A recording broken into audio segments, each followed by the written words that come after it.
નમસ્કાર વિદ્યાર્થી મિત્રો, ઇંગ્લિશ ગ્રામરની લેક્ચર સિરીઝમાં આપ સૌનું સ્વાગત છે.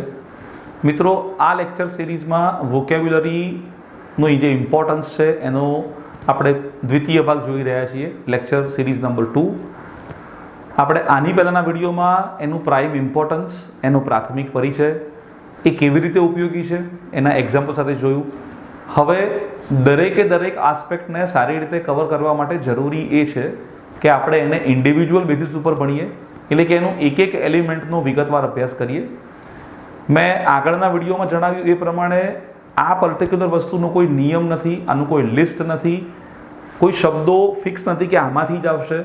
એટલે આપણી પાસે જે શબ્દોનો મહાવરો છે, જે અભ્યાસ આપણે કરવાના છીએ, એની એક રેન્ડમ પ્રેક્ટિસ, અત્યાર સુધીના પૂછાયેલા પ્રશ્નોના જેટલા પણ આન્સર છે એની સાથેની એક પ્રેક્ટિસ, પ્લસ એવું લાગતું હોય કે ના આનું કન્ટેમ્પરરી રેલેવન્સ છે, એટલે કે પ્રવર્તમાન સંજોગોમાં આ શબ્દોનું મહત્વ છે, તો એને ધ્યાનમાં લઈને આપણે કમ્બાઇન પ્રેક્ટિસ કરવા જઈ રહ્યા છીએ. આપણો સૌથી પહેલો અગત્યનો ટોપિક છે એ છે સિનોનિમ, એટલે કે સમાનાર્થી. તો આપણને ખ્યાલ છે મિત્રો કે સમાનાર્થી એટલે કે કોઈ એક શબ્દનો એક સરખો મિનિંગ, સિમિલર મિનિંગ, અને એને જો રિપ્લેસમેન્ટ આપીએ તો એ શબ્દ પણ એના જેવો મિનિંગ રજૂ કરે. તો સૌથી પહેલાં આપણે એની વ્યાખ્યા જોઈએ. સમાનાર્થી શબ્દો એક એવા શબ્દ સમૂહ છે જેમાં બે થી વધુ શબ્દોનો અર્થ સમાન જેવો થાય છે, એક સમાન છે. સમાનાર્થી શબ્દો અર્થ ભલે એક જેવો થતો હોય, પરંતુ તેનો ઉપયોગ વાક્યમાં અલગ અલગ સ્થાને કરી શકાય.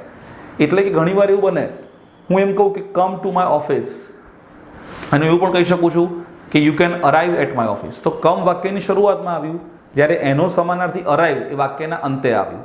તો એનું સ્થાન એટલે કે એનું અલગ અલગ સ્થાન હોઈ શકે છે. એ કદાચ શરૂઆતમાં, જો હું જે વાક્ય બોલ્યો કમ વાળું, એમાં શરૂઆતમાં છે એનો મતલબ કે એ આજ્ઞાર્થ વાક્ય છે. બીજું જે વાક્ય બોલ્યો એમાં ક્રિયાપદના સ્થાને, એટલે કે કર્તા અને ક્રિયાપદ પછી આપેલું છે, તો એનું સ્થાન બદલાઈ શકે છે. આ ઉપરાંત સમાનાર્થી શબ્દો ગુજરાતી ભાષાના મહત્વના અંગ છે. ગુજરાતી વાક્યમાં સમાનાર્થી શબ્દોનો એકબીજાની જગ્યાએ અદલા બદલી કરી શકાય છે, રિપ્લેસમેન્ટ આપણે આપી રહ્યા છીએ. તો સામાન્ય સંજોગોમાં આ અદલા બદલી શા માટે અગત્યની છે? તો મેં આપને જણાવ્યું પ્રમાણે કે ઘણી બધી વાર આપણે જે બોલી રહ્યા છીએ એ સ્ટેટમેન્ટ અથવા એ જે વિધાન અથવા આખો પેરેગ્રાફ જ્યારે સમજાવવો હોય અથવા ડિક્ટેશન મોડ ઉપર લખાવવો હોય, તો લખતી વખતે કે વાંચતી વખતે અથવા વાંચીને સમજતી વખતે જે પણ વ્યક્તિ એને વાંચી રહ્યો છે એના માટે અર્થઘટન કરતો હશે, તો રિપીટેશનને અટકાવવા માટે આપણે અદલા બદલી કરી રહ્યા છીએ. તે વાક્યમાં શબ્દો બદલાયા હોવા છતાં અર્થમાં બદલાવ થતો નથી. ખૂબ જ અગત્યનું સ્ટેટમેન્ટ કે આપણે શબ્દો બદલવાના છે પણ અર્થમાં ચેન્જ થવો જોઈએ નહીં. એટલે તમે સિનોનિમના માધ્યમથી કોઈ એક શબ્દનું રિપ્લેસમેન્ટ આપી શકો છો, પણ મિનિંગ સાથે આપણે કોમ્પ્રોમાઇઝ કરવાનું નથી. કમ અને અરાઇવ, ગો અને ડિપાર્ટ, તો શબ્દો બદલાય, એના સ્પેલિંગ બદલાય, કદાચ એનું ગ્રામેટિકલ ફંક્શન પણ બદલાઈ જાય, પરંતુ અર્થમાં આપણે મિનિંગમાં કોમ્પ્રોમાઇઝ કરવા માંગતા નથી. તો ઘણી બધી વાર એવું બનતું હોય છે કે ઘણા વિદ્યાર્થી મિત્રોને રિપ્લેસમેન્ટ કરવાનું કીધું હોય તો એ રિપ્લેસમેન્ટ શબ્દનું થાય પણ મિનિંગનું પણ થઈ જાય, તો મિનિંગનું રિપ્લેસમેન્ટ આપણે કરી શકીએ નહીં. આવા શબ્દોને આપણે સમાનાર્થી શબ્દો તરીકે ઓળખી શકીએ. હવે સમાનાર્થી શબ્દોની ડેફિનેશન તો આપણે જોઈ, એનું મહત્વ પણ જોયું, અને આપણે એવું પણ નક્કી કર્યું, એ વાત ઉપર આપણે એને પહોંચી ગયા કે આપણે વર્ડનું રિપ્લેસમેન્ટ આપી શકીએ, મિનિંગ આપણે જે છે એને એઝ ઇટ ઇઝ કન્ફર્મ રાખવાનું છે. હવે એના એક્ઝામ્પલ્સ જોઈએ મિત્રો, જે ખૂબ જ અગત્યના છે. હવે મેં આપને જણાવ્યું એ પ્રમાણે આ એક્ઝામ્પલ્સ પરીક્ષાલક્ષી છે, આપણને અત્યાર સુધીના જે પૂછાયા છે એનો એક કન્ક્લુઝન છે. એટલે આપણે આપણી એમસીક્યુ પદ્ધતિ પ્રમાણે જઈશું. માનો કે ઇન્ટ્રેપિડ શબ્દ આપેલો છે અને એના 4 પર્ટિક્યુલર એમસીક્યુ છે: બ્રેવ, વેલરસ, ઇનડેફિટેબલ અને સ્ટ્રોંગ.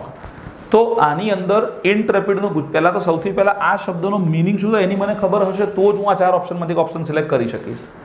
તો અત્યારે હાલ ઇન્ટ્રેપિડ એટલે એનો ગુજરાતીમાં મતલબ થાય બહાદુર, બરોબર? તો અત્યારે જો મને આ પર્ટિક્યુલર એક્ટિવિટીમાં 1, 2, 3 અને 4 એટલે આનો મિનિંગ તો ખબર હોવી જોઈએ, પ્લસ આ 4નો મિનિંગ પણ મને ખબર હોવી જોઈએ. એવો આઈડિયા નથી કે હું કયા મિનિંગ ઉપર જઈને અટકીશ. સાચો આન્સર આની અંદર બ્રેવ આવે છે. ધ રીઝન મીન્સ ફિયરલેસ, કારણ કે બ્રેવ, ઇન્ટ્રેપિડ એટલે બ્રેવ એટલે બહાદુર, એનો મતલબ કે જેને ડર નથી એવો. બાકીના 3 કદાચ એની સ્ટ્રોંગ એટલે શારીરિક સ્ટ્રોંગ હોવું, માનસિક સ્ટ્રોંગ હોવું ઘણા બધા શકે છે. વેલરસ એટલે જેની પાસે વેલર એટલે વિજેતા વ્યક્તિ હોય એની વાત કરી છે.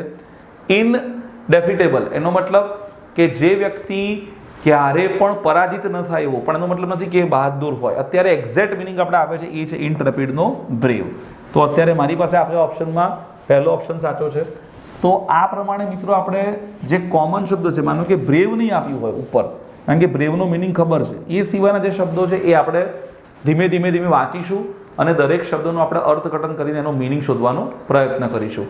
એક્ઝામ્પલ નંબર 2, તો એમાં રિમોટ. હવે રિમોટ એટલે પેલું હાથમાં રિમોટ આપણે રાખીએ છીએ એ રિમોટ તો છે જ, પણ અહીંયા ઓટોમેટિક, ડિસ્ટન્ટ, સેવેજ અને મીનિંગ. મિત્રો રિમોટ એટલે તમે હાથમાં રાખીને જે રિમોટ ઓપરેટ કરો છો, ટીવીનું રિમોટ, એનો મતલબ કે દૂર બેસી રહ્યા છો એટલે દૂરની વાત કરી.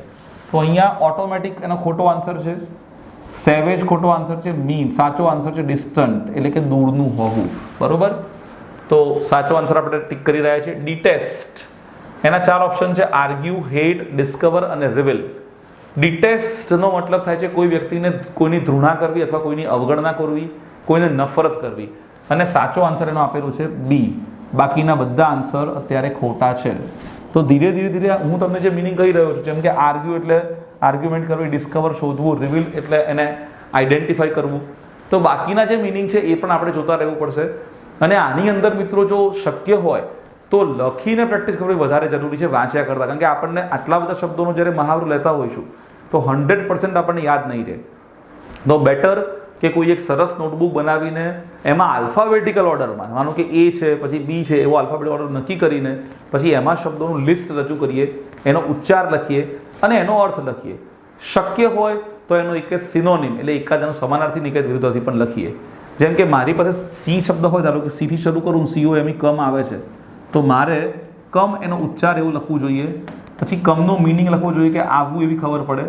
પછી આ શબ્દનો સમાનાર્થી ધારો કે આમ લખવું, ઇક્વલ એટલે સમાનાર્થી, અને એ થાય અરાઈવ એટલે કે આવવું, અને મારે એનો વિરુદ્ધાર્થી ક્રોસ કરીને લખી શકું કે ગો એટલે જવું. જો આટલી મને ખબર પડતી હોય, આ બેઝિક એક્ટિવિટી આપણે કરી શકતા હોઈએ, તો આ શબ્દોનું લિસ્ટ આપણા માટે ધીમે ધીમે ફેમિલિયર બનતું જશે. અને સાયકોલોજીના નિયમ પ્રમાણે હવે પછી જ્યારે આપણે શબ્દ યાદ કરવાનો પ્રયત્ન કરીશું તો 100% આ મેથડના કારણે આપણને યાદ રહેશે. તો એવું એડવાઇઝેબલ છે કે દરેક વિદ્યાર્થી મિત્રો નોટ, પેન લઈને દરેક શબ્દનો ઉચ્ચાર, અર્થ અને તમને જ્યારે પણ જે શબ્દનો સમાનાર્થી કે વિરુદ્ધાર્થી મળે છે એ આપણે લખવાનો અંદર પ્રયત્ન કરીશું. પ્રેક્ટિસમાં આગળ વધીએ. ગ્રેશિયસ, તો પ્રેટી, ક્લેવર, પ્લેઝન્ટ અને પ્રેઝન્ટ. હવે પ્રેટી એટલે બહુ સુંદર હોવું, ક્લેવર એટલે હોશિયાર હોવું, પ્લેઝન્ટ એટલે ખુશનુમા અને પ્રેઝન્ટ એટલે હાજર રહેવું. તો અત્યારે ગ્રેશિયસનો મતલબ આપણે કરીશું પ્લેઝન્ટ, ખૂબ જ ખુશનુમા હોવું, એ મિનિંગ લઈ શકીએ. પ્રિડિક્ટ, તો ફોરટેલ, ડિસાઇડ, પ્રિવેન્ટ અને ડિસ્કવર. ફોરટેલનો મતલબ આપણે કરીએ છીએ ભવિષ્ય પાકવું, ડિસાઇડ નક્કી કરવું, પ્રિવેન્ટ રોકવું અને ડિસ્કવર શોધવું. અને આનો મિનિંગ થાય તમે કોઈના વિશે ભવિષ્યવાણી કરી રહ્યા છો, એટલે આ આન્સર આપણો સાચો છે. હું જે રીતે કહી રહ્યો છું એ રીતે તમે પણ કહી શકશો, એ જે કોન્ફિડન્સ તમારામાં પણ આવી શકે.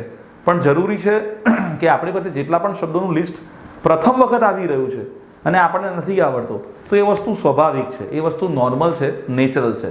પરંતુ ફરીથી જ્યારે શબ્દ બીજી વાર વાંચવામાં આવે તો તરત ખ્યાલ આવવો જોઈએ કે આ શબ્દ એકવાર વાંચેલો છે અને આનો મિનિંગ આપણે કોઈ જગ્યાએ જોયેલો છે. આગળ વધીએ મિત્રો. કિન, KIN, કિન, એના 4 ઓપ્શન છે: એક્ઝોલ્ટ, ટ્વિસ્ટ, ફ્રેન્ડ અને રિલેટિવ. તો એ કેવો શબ્દ છે? કીથ અને કિન. સાંભળ્યો હોય તો, કદાચ સાંભળવામાં ઘણી બધી વાર બોલાય છે. ચલો, એક્ઝોલ્ટ એટલે કોઈ પણ વસ્તુની વધારે પડતી બડાઈ મારીને કહેવું. ટ્વિસ્ટ કરવું એટલે ધારો કે વાળી નાખવું અથવા એને તોડી મરોડીને કહેવું. ફ્રેન્ડ, મિત્ર અને રિલેટિવ એટલે સગાવાલા. કીથ અને કિનનો મતલબ થાય આપણા રિલેટિવ. એનો સાચો આન્સર છે.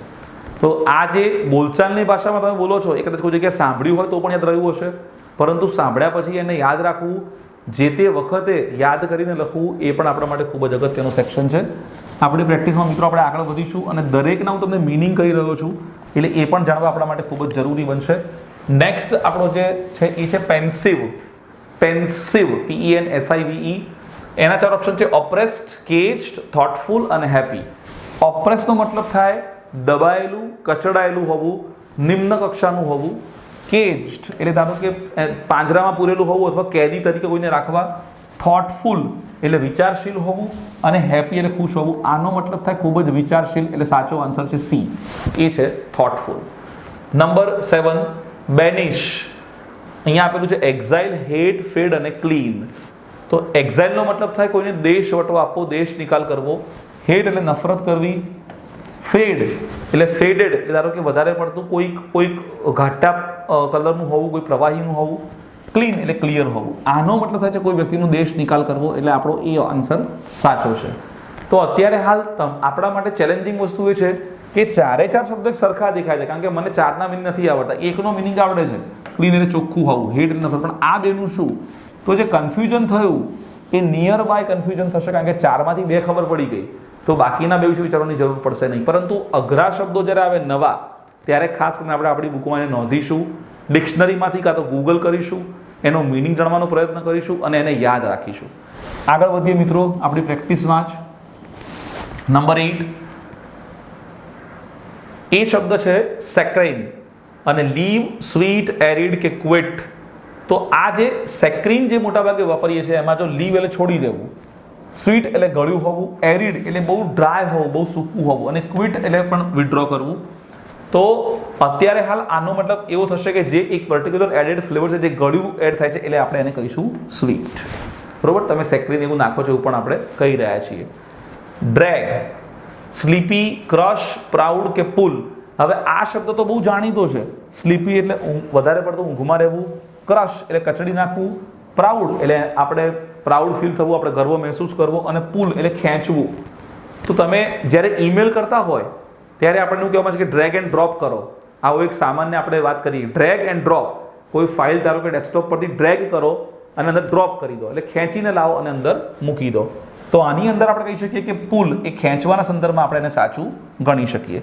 તો આપણા માટે ખૂબ જ મહત્વનો સેક્શન છે. હવે આપણે આગળ વધીશું નંબર 10 માં. જોવિયલ, JOVIAL. તો ઇનક્રેડ્યુલસ, મેરી, રિવોલ્ટિંગ કે ડીઝી. ઇનક્રેડ્યુલસ તો મતલબ થાય કે કાચા કાનનો વ્યક્તિ હોવો, એટલે કે કોઈ પણ વાત એને કોણ તરત માની લે વ્યક્તિ. મેરી, MERR, મેરી મેકિંગ એટલે ખૂબ જ મસ્તી કરવી, ખૂબ જ ખુશ રહેવું, વધારે પડતું આનંદમાં રહેવું. રિવોલ્ટિંગ, રિવોલ્ટ એટલે બળવો કરવો. અને ડીઝી, ડીઝી એટલે હંમેશા ધારો કે આમ કેવું વાતાવરણ કે જેમાં આપણને ચક્કર આવે, ઊંઘ આવે. તો જોવિયલનો મતલબ થાય કે જે વ્યક્તિ વધારે પડતો ખુશ રહેતો હોય છે, એ ધેટ ઇઝ મેરી. તો આ પણ આપણા માટે ખૂબ જ એક સારી પ્રેક્ટિસ છે મિત્રો. દરેક શબ્દોનું એક આગવું મહત્વ છે અને દરેક શબ્દ એની સિચ્યુએશન પ્રમાણે આપણને આપેલો છે. નેક્સ્ટ જોઈએ ઇનડિફરન્ટ. તો ન્યુટ્રલ, અનકાઇન્ડ, પ્રેશિયસ અને બ્યુટીફુલ. ન્યુટ્રલનો મતલબ છે તટસ્થ રહેવું. અનકાઇન્ડ એટલે કે કોઈ પણ વ્યક્તિ માટે દયાળુ ન રહેવું. પ્રેશિયસ એટલે કિંમતી, અને પિટીફુલ એટલે કે વધારે પડતી કોઈના પર દયા આપવી, એવું કહી શકાય. હવે આનો મતલબ ઇનડિફરન્ટ એટલે કે જે વ્યક્તિ અસંવેદનશીલ છે. અસંવેદનશીલ એટલે એનામાં દયાળુપણું નથી, તો એને આપણે કહીશું અનકાઇન્ડ. બરોબર? તો આ રીતે આપણે શબ્દોનો મહાવરો કરવાનો છે, એને યાદ રાખવાના છે. નેક્સ્ટ કેરિઝમા. તો ગોસ્ટ, ફોર્સ, ચાર્મ અને કરેજ. કરિઝમા શબ્દ જો સાંભળ્યો હોય તો આપણે બોલીએ છીએ કે વ્યક્તિનો એની પર્સનાલિટીનો કરિઝમા બહુ જોરદાર છે. તો અત્યારે ગોસ્ટ એટલે ભૂત, ફોર્સ એટલે કોઈના પર ફોર્સ કરવો, ચાર્મ એટલે ચાર્મિંગ હોવું, અને કરેજ એટલે હિંમત. એટલે સાચો આન્સર આપણને મળી ગયો છે ચાર્મ. એક વ્યક્તિનું એક વ્યક્તિત્વ એવું હોય, ચાર્મિંગ હોય, કરિઝમેટિક હોય, એવું આપણે સાંભળે છે ઘણી બધી વાર. આ બધા શબ્દો ડે ટુ ડે લાઈફમાં વપરાતા હોય છે અને આપણે એનો ઉપયોગ પણ અહીંયા કરતા હોઈએ છીએ. સોરી. Number 13 distort. તો ડિસ્ટોર્ટ આપણો જાણીતો શબ્દ છે. રોંગ, એવિલ, ડિફોર્મ અને હાર્મ. રોંગ એટલે ખોટું હોવું, ઇવિલ એટલે બહુ જ વધારે પડતું રાક્ષસી વૃત્તિવાળું હોવું, ડિફોર્મ એટલે જે ઓરિજિનલ વર્ઝન છે એમાં કંઈક ટ્વિસ્ટ કરીને મૂકવું, અને હાર્મ એટલે નુકસાનકારક હોવું. તો આનો મતલબ એવું છે ડિસ્ટોર્ટ એટલે ધારો કે જે મને ઓરિજિનલ વસ્તુ આપવામાં આવી છે એનું સ્વરૂપ બદલીને કંઈક નવું સ્વરૂપ રજૂ કરી રહ્યો છું. માનો કે કોઈ ન્યૂઝ આપણને મળે તો એ ન્યૂઝ ઓરિજિનલ કંઈક જુદા હોય, આપણને મળે કંઈક જુદા હોય, એમાં ડિસ્ટોર્શન આવે. તો સાચો આન્સર છે deform. Right. Next inscrutable, difficult, mysterious, inflexible અને વેરી. તો ડિફિકલ્ટ એટલે અઘરું થાય, મિસ્ટીરિયસ એટલે રહસ્યમય થશે, ઇનફ્લેક્સિબલ જે વસ્તુ કે વ્યક્તિ ફ્લેક્સિબલ ન હોય, અને વેરી એટલે આપણે કહીએ છીએ કે ભાઈ એક વ્યક્તિથી બીજી વ્યક્તિ વેરી થતું હોય છે, બદલાતું હોય છે. તો ઇનસ્ક્રુટેબલનો મતલબ થશે કે જે પર્ટિક્યુલર વસ્તુ કે વ્યક્તિ હોય એ વધારે પડતું ફ્લેક્સિબલ નથી. એટલે સી આન્સર આપણો સાચો છે. નંબર 15 કિમેરા. તો ચીમની, પ્રોટેસ્ટ, ઇલ્યુઝન અને પેનેક. તો અહીંયા ચીમની શબ્દ એટલે જે ઉપર ચીમની ધુમાડો નીકળે એ, પ્રોટેસ્ટ એટલે બળવો કરવો, ઇલ્યુઝન એટલે ભ્રમમાં હોવું, અને પેનિક એટલે કે કોઈ પણ વસ્તુને આપણી રજૂઆત યોગ્ય ન હોય, રજૂઆત ઇલોજિકલ હોય. તો સાચો આન્સર એ જ છે કિમેરાનો, પેનિક. એનો મતલબ કે જે પણ વ્યક્તિ રજૂઆત કરે છે એ અયોગ્ય હોય. તો આ મિત્રો જે શબ્દોનું જે લિસ્ટ છે એને આપણે કન્ટિન્યુઅસ વેમાં ચાલુ રાખવા માંગીએ છીએ અને એવું જોવા માંગીએ છીએ કે જેના કારણે વિદ્યાર્થીઓને તકલીફ કમ્પેરેટિવલી ઓછી પડતી હોય. હવે આગળ વધીએ. ઓડેસિટી, એના 4 પર્ટિક્યુલર આન્સર છે: બોલ્ડનેસ, કાવર્ડિસ, કનિંગ અને સાર્કેઝમ. બોલ્ડનેસનો મતલબ થશે કે કોઈ વ્યક્તિ વધારે પડતું લેટ્સ સે નીડર થઈને બોલી રહ્યું છે. પછી કાવર્ડિસ એટલે ડરપોક હોવું, ભીરુતા હોવી. કનિંગ એટલે ખૂબ જ લુચ્ચું હોવું, અને સાર્કેઝમ એટલે વક્રોક્તિનો ઉપયોગ કરવો. સાર્કેઝમ એક ફિગર ઓફ સ્પીચ છે, એટલે કે જેમ ધારો કે અલંકાર આવે ગુજરાતીમાં, એ પણ એક અલંકાર છે. તો અહીંયા ઓડેસિટી નો મતલબ થાય કે તમે વધારે પડતા બોલ્ડ થઈ ગયા છો, તમે વધારે પડતા કોન્ફિડન્ટ થઈ ગયા છો. તો અત્યારે હાલ ઓડેશિયસ માટે અહીંયા બોલ્ડનેસ બરોબર છે. સ્ટેન્ટોરિયન નવો શબ્દ છે, અઘરો પણ હોઈ શકે. વાયોલેન્ટ, મિસબિહેવ, લાઉડ અને સિક્રેટિવલી. વાયોલેન્ટ એટલે વધારે પડતા હિંસાવાદી બની જવું. મિસબિહેવ તો વર્તનમાં, વ્યવહારમાં સારું ન હોવું. લાઉડ એટલે વધારે પડતો મોટો અવાજ હોવો. સિક્રેટિવલી એટલે છાનું છપનું, કોઈ પણ જગ્યાએ ધારો કે સિક્રેટ મીટિંગ કરવી, એના પર સિક્રેટિવ શબ્દ લીધો છે. હવે આનો મતલબ શું છે? સ્ટેન્ટોરિયન. આ વસ્તુ લાગુ પડે છે અવાજ સાથે. જેમ કે અમિતાભ બચ્ચનનો અવાજ કેવો છે? લાઉડ એટલે બધો મોટો નહીં, પણ એકદમ પહાડી અવાજ, તરત સંભળાય એવો અવાજ. તો એ કેસમાં લાઉડ સાચો આન્સર આપણે કહી શકીએ. સિરીન તો સેક્રેડ, કન્ટામિનેટેડ, પ્રેફરેબલ કે ઇલ ટ્રીટેડ. તો આ શબ્દ ઓલરેડી આપણે જ્યારે આપણા લેક્ચર લીધેલા છે એમાં ઘણી બધી વાર વોકેબ્યુલરી એમને પણ હું સામેથી કહી રહ્યો છું. તો એનો મતલબ થાય પવિત્ર હોવું. પાયસ કહો, હોલી કહો, સિરીન કહો, સેક્રેડ કહો. તો અત્યારે એનો મિનિંગ અહીંથી મળી ગયો સેક્રીન, પણ આપણા માટે મહત્વનું છે કે આ 3 પણ આપણને ખબર હોવી જોઈએ. તો કન્ટેમિનેટેડ એટલે પ્રદૂષિત થવું, દૂષિત થવું માટે, કલંકિત થવું, એના માટે કન્ટેમિનેટેડ છે. પ્રિફરેબલ એટલે કોઈ વસ્તુ વધારે પડતી આગ્રહવાળી હોવી અથવા પ્રાધાન્ય આપવાળી હોવી. પછી છે ઇલ ટ્રીટેડ, એનો મતલબ કે કોઈને સારી રીતે આપણે એની સાથે અણછાજતું વર્તન કરવું, એવું આપણે કહી શકીએ છીએ. નંબર નેક્સ્ટ, પ્રોહિબિટેડ તો કેલસ, બેન, બૂન અને નિહિલિસ્ટિક. તો કેલસ એટલે અસંવેદનશીલ, ઘાતકી. બેન એટલે પ્રતિબંધિત હોવું. બૂન એટલે વરદાન હોવું. અને નિહિલિસ્ટિક એટલે એવો કોઈ વ્યક્તિ કે જે ભગવાનમાં માનતો નથી, તે નાસ્તિક નહીં પણ એને અસ્તિત્વમાં જ વિશ્વાસ નથી એવો. અને આનો મતલબ થશે પ્રોહિબિટ એટલે કે કોઈ વસ્તુઓ પ્રતિબંધ હોવો, અને સાચો મતલબ છે બેન. તો આ પણ આપણને ખબર હોવી જોઈએ. ઇન્ફેચ્યુએશન એના જે છે ઇમોશન, પેશન, ઇમેજિનેશન કે કમ્પેશન. તો ઇમોશન એટલે એક પ્રકારની લાગણી હોવી. પેશન એટલે હું એમ કહું કે હું ઇંગ્લિશ ભણવા માટે બહુ પેશનેટ છું, મારામાં એકદમ એક પ્રકારની સ્ટ્રોંગ ઈચ્છા છે. ઇમેજિનેશન કલ્પના શક્તિ, અને કમ્પેશન એટલે કરુણા. હવે આનો મતલબ થાય ખૂબ જ સારું આકર્ષણ હોવું. અને નિયર બાય મિનિંગ જો તમે જશો તો લાગણી અને પેશનમાં પેશન શબ્દ વધારે સારો સેટ થશે. લાગણી અલગ છે, પેશન એટલે કોઈ વ્યક્તિ માટે પણ પેશનેટ હોઈ શકીએ આપણે. આનો ઓરિજિનલ મિનિંગ આપણને મળે એટ્રેક્શન ઉપર. એટ્રેક્શન પહેલી અવસ્થા છે, આકર્ષણ હોવું. ઇન્ફેચ્યુએશન વધારે પડતું આકર્ષણ હોવું. તો આપણે એના માટે પેશનેટ છીએ, લાગણીશીલ છીએ એવું પણ આપણે કહી શકીએ, પણ સાચો વર્ડ ત્યારે આપણને મળતો નથી. તો આ એનો સાચો પર્ટિક્યુલર મિનિંગ છે. આપણી પ્રેક્ટિસમાં આપણે આગળ વધવા માંગીએ છીએ મિત્રો. નેક્સ્ટમાં જોઈએ આપણે નંબર 21, ફ્યુટિલિટી, યુઝલેસનેસ, ઇનસિગ્નિફિકન્સ, ઇરરેલેવન્સ અને અનઇમ્પોર્ટન્સ. ફ્યુટિલિટીનો મતલબ પછી કહું પહેલાં. યુઝલેસનેસ એટલે કોઈ પણ વ્યક્તિ કે વસ્તુ ઉપયોગિતા વગરના છે. ઇનસિગ્નિફિકન્સ એટલે વધારે પડતું સિગ્નિફિકન્ટ એટલે મહત્વ, અને આ મહત્વનું નથી એવું એમ. ઇરરેલેવન્ટ એટલે મુદ્દાસર ન હોવું અથવા લાગુ ન પડતું હોવું. અને અનઇમ્પોર્ટન્સ એટલે જે વસ્તુનું મહત્વ નથી એ. તો અત્યારે ફ્યુટિલિટીનો મતલબ આપણે કરીશું કે ખૂબ જ નિરર્થક હોવું, અને એ આ શબ્દમાંથી આપણને મળી જશે. Number 22, adversity. આ શબ્દ આવી ગયો છે એડવર્સિટીની પ્રોસ્પરિટીના ફોર્મમાં. પ્રતિકૂળ હોવું, પ્રતિકૂળતા. ઓપોનન્ટ, મિસફોર્ચ્યુન, એડવર્સરી અને હોસ્ટિલિટી. તો અત્યારે હાલ આપણે જોઈ રહ્યા છીએ એમાં ઓપોનન્ટ એટલે આપણો દુશ્મન થવું.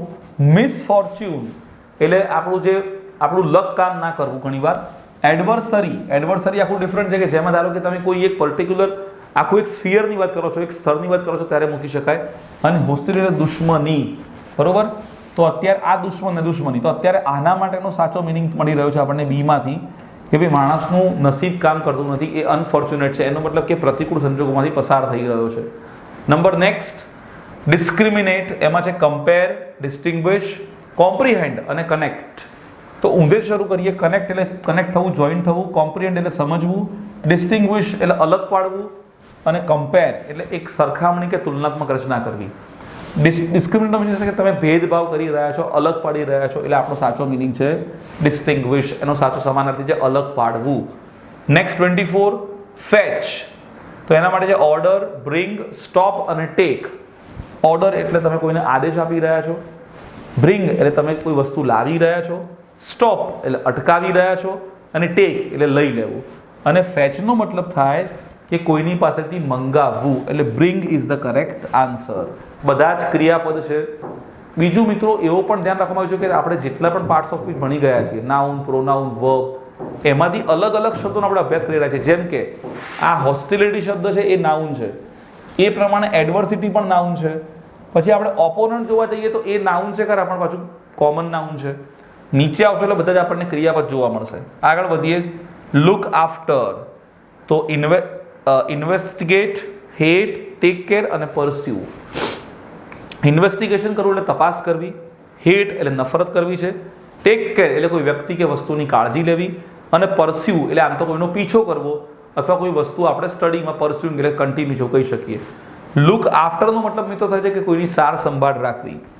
આમ તો લુક આફ્ટરમાં આપણી પાસે 3 શબ્દો છે લુકમાંથી. લુક ઇનટુ પણ છે, લુક આફ્ટર પણ છે, અને ત્રીજું છે લુક ડાઉન પણ છે. આ 3 યાદ રાખવાના છે. લુક ઇનટુ એટલે ઇન્વેસ્ટિગેશન થાય, તપાસ કરવી. લુક આફ્ટર એટલે સાર સંભાળ રાખવી, અને લુક ડાઉન એટલે કોઈ વ્યક્તિ તરફ ધૃણા કે તિરસ્કારથી જોવું. તો આ 3 શબ્દોનો મિનિંગ આપણને ખબર હશે તો આ લુકવાળા જે ફ્રેઝિસ બને છે એમાં આપણને સરળતા રહેશે. હવે નેક્સ્ટ આપણું જોઈએ શબ્દમાં અલ્યુઝન. તો ઇલ્યુઝન, ડિલ્યુઝન, રેફરન્સ અને પ્રોફાઉન્ડ. તો અહીંયા એલ્યુઝનનો મતલબ આપણને થાય સંદર્ભ એવો. ઇલ્યુઝન અને ડિલ્યુઝન બંનેનો મતલબ સેમ છે. આનો મતલબ થાય ભ્રમ, આ પણ ભ્રમનો જ એક શબ્દ છે. રેફરન્સ આપો, આ સાચો શબ્દ છે. અને પ્રોફાઉન્ડ એટલે ગહન, ગુજરાતીમાં આવો શબ્દ છે ગહન, જેને ઘણા લોકો ડીપ એવું કહે છે. ડીપ આપણે એમ કહીએ કે ગહન વિચાર કરીએ તો ડીપ થિંકિંગ ના કહેવાય, પ્રોફાઉન્ડ થિંકિંગ કહેવાય. એમાં આ શબ્દોનો ઉપયોગ આપણે કરી શકીએ. 27 પ્રોફાઉન્ડ, જે આપણે લીધો એ જ. તો પ્રોફાઉન્ડનો પાછો બીજો પણ મિનિંગ છે ટ્રિવિયલ, ઇન્ફિરિયર, ઇન્સાઇટફુલ અને અનઇન્ટરેસ્ટિંગ. જો એક જ શબ્દ અહીંયા આપેલો છે એનો મિનિંગ આ પણ થાય, અને એમાંથી પણ બીજો કોઈ મિનિંગ નીકળતો છે આપણને ખબર નથી, હવે શોધી રહ્યા છીએ આપણે. ટ્રિવિયલ, ઇન્ફિરિયર, ઇન્સાઇટફુલ અને અનઇન્ટરેસ્ટિંગ. તો ટ્રિવિયલ એટલે ખૂબ જ શુલ્લક હોવું, ખૂબ જ એકદમ છીછરું હોવું. ઇન્ફિરિયર ઉતરતી કક્ષાનું હોવું. ઇન્સાઇટફુલ એટલે જે વધારે પડતું જ્ઞાન આપવામાં ડીપ હોવું, ગહન હોવું, એટલે આ સાચો શબ્દ છે. અને અનઇન્ટરેસ્ટિંગ એટલે એવું કે જેમાં કોઈ રસનો વિષય ન હોવો. તો આ બધી વસ્તુ આપણે યાદ રાખવાની છે મિત્રો. આ દરેક વસ્તુ આપણા મગજમાં સતત ઉતરી જવી જોઈએ. હવે એકવાર તમે પ્રોફાઉન્ડનો ઉપયોગ કરો, ધારો કે અલ્યુઝન તરીકે પ્રોફાઉન્ડમાં ધારો કે તમે લઈ લો કે જેમાં ધારો કે અલ્યુઝનમાં આપણે મૂક્યું, પણ પ્રોફાઉન્ડ એટલે ગહન આપણે ખબર પડી ગઈ. પછી આ ગહનનો બીજો મિનિંગ હવે થશે ઇન્સાઇટફુલ, એટલે આ અને આ એકબીજાના સિનોનિમ થયા. એ આપણને ખબર હોવી જોઈએ. આગળ બધી ચર્ચામાં આપણે મિત્રો ડિસ્કશન આગળ આપણે કરવાની છે. ફ્રેજાઇલ, ડેલિકેટ, શાર્પ, અરોગન્ટ કે ઇન્ટેલિજન્ટ. ઇન્ટેલિજન્ટ એટલે ખૂબ જ હોશિયાર હોવું. અરોગન્ટ એટલે ઉદ્ધતાઈવાળું હોવું. શાર્પ એટલે ધારો કે આમ બે રીતે, વ્યક્તિ માટે શાર્પ હોય તો વ્યક્તિ ખૂબ જ એકદમ શાર્પ છે, તરત પ્રોએક્ટિવ મોડ ઉપર કામ કરે છે એવું કહી શકીએ. અને વસ્તુ માટે શાર્પ તો અણીદાર હોવું. એ પ્રમાણે ડેલિકેટ એટલે ખૂબ જ, ધારો કે કાચ હોય તો ડેલિકેટ હોય, તમે મૂકો ને તૂટી જાય તરત, વધારે પડતું તૂટી જાય. તો અહીંયા ફ્રેજાઇલનો મતલબ છે એકદમ ડેલિકેટ હોવું, એટલે એનો મતલબ આ મિનિંગ સાચો છે. તો આ પણ આપણા માટે અગત્યનું છે. નંબર 29 જીસ્ટ. અનઇમ્પોર્ટન્ટ, સેન્ટ્રલ આઈડિયા, મોડર્ન કે ડ્રાય. ડ્રાય એટલે ખૂબ જ સૂકું હોવું, ધારો કે વસ્તુ સૂકી છે કે કોઈ આઈડિયા સૂકું છે એ રીતે. મોડર્ન એટલે ધારો કે આધુનિક હોવું. એના પછી સેન્ટ્રલ આઈડિયા એટલે કે મધ્યવર્તી વિચાર કોઈ વાતનો. અને આ છે અનઇમ્પોર્ટન્ટ એટલે કે બિનજરૂરી. તો આપણા માટે જીસ્ટનો મતલબ થાય સેન્ટ્રલ આઈડિયા. માનો કે આપણને કોઈ ફકરો આપેલો હોય, કોઈ વાર્તા કીધેલી હોય અને એનો મધ્યવર્તી વિચાર માંગ્યો હોય, તો એના માટે આપણે જીસ્ટ. એના માટે હજુ પણ એક શબ્દ છે KERNEL, કર્નલ. એ પણ શબ્દ છે આના માટે, સેન્ટ્રલ આઈડિયા કે જીસ્ટ માટે. તો 1, 2 અને 3 શબ્દો આપણે લઈ શકીએ. સિનોનિમ તરીકે. હવે આ જેટલા પણ શબ્દોની પ્રેક્ટિસ આપણે કરી રહ્યા છીએ મિત્રો, એનો મુખ્ય આશય એ છે કે જેમાં એક કોમન લિસ્ટમાં જ્યારે બોલતી વખતે કે લખતી વખતે આપણે શબ્દો જે આપવામાં આવી રહ્યા છે તો એ શબ્દોનો એટલીસ્ટ મને મિનિંગ ખબર હોય. અને વિદ્યાર્થી તરીકે મારું ફંક્શન એ નથી કે મને ખાલી કોઈ એકનો જ મિનિંગ આવડે. મારા માટે ચારે ચારના મિનિંગ મને જાણવા જરૂર છે, કારણ કે મને એવો ખ્યાલ નથી કે આ ચારમાંથી કયો શબ્દ મને ફરી પૂછાશે અથવા ફરી આવશે કે નહીં આવે, એના વિશે કોઈ શ્યોરિટી નથી. માનો કે પ્રોફાઉન્ડમાં આપણે જોયું કે પ્રોફાઉન્ડ શબ્દ ફરી બધું વાર રિપીટ થયો બીજા સંદર્ભમાં. રિમોટ જે છે, રિમોટનો મતલબ આપણા માટે કોઈ હાથમાં આપતું રિમોટ છે, પણ રિમોટ એટલે ડિસ્ટન્સ, દૂરનું થાય. તો આવી પ્રેક્ટિસ જ્યારે કરતા હોઉં છું ત્યારે ચેલેન્જિંગ વસ્તુ એ છે કે એક તો આ શબ્દોનો મિનિંગ ખબર નથી, આ 1 2 3 4 ચારમાંથી એક પણ ખબર નથી, તો આપણા માટે તો ચેલેન્જ એની એ જ યથાસ્થાને ઊભી છે. તો જરૂરી એ છે કે દરેક શબ્દ લખવામાં આવે એટલે સ્પેલિંગમાં ભૂલ ના પડે, એનો યોગ્ય ઉચ્ચાર, એનો યોગ્ય અર્થ, શક્ય હોય એટલા એના સિનોનિમ સમાનાર્થી લખવામાં આવે બાજુમાં જ, એના એન્ટોનિમ લખવામાં આવે. તો વારાફરતી જ્યારે રિપીટ કરીશું તો આપણું જે સબકોન્શિયસ માઇન્ડ છે બહુ એક્ટિવ છે અને એમાંથી આપણને 100% આ પર્ટિક્યુલર સિનોનિમ્સના જે શબ્દો છે એનો આપણને અભ્યાસ થશે અને પરીક્ષામાં એને સ્કોર કરવામાં આપણે એને હેલ્પફુલ થઈ શકીશું. તો એવું માનું છું કે આ વિડીયોના માધ્યમથી સિનોનિમ નામનો જે ટોપિક છે એમાં થોડી સરળતા આવી હશે અને હોપફુલી આપણે એની વધારે પ્રેક્ટિસ કરીશું, જેના કારણે આપણને ટોપિક ખૂબ જ એક્ઝામમાં સરળ લાગે. થેન્ક યુ વિદ્યાર્થી મિત્રો.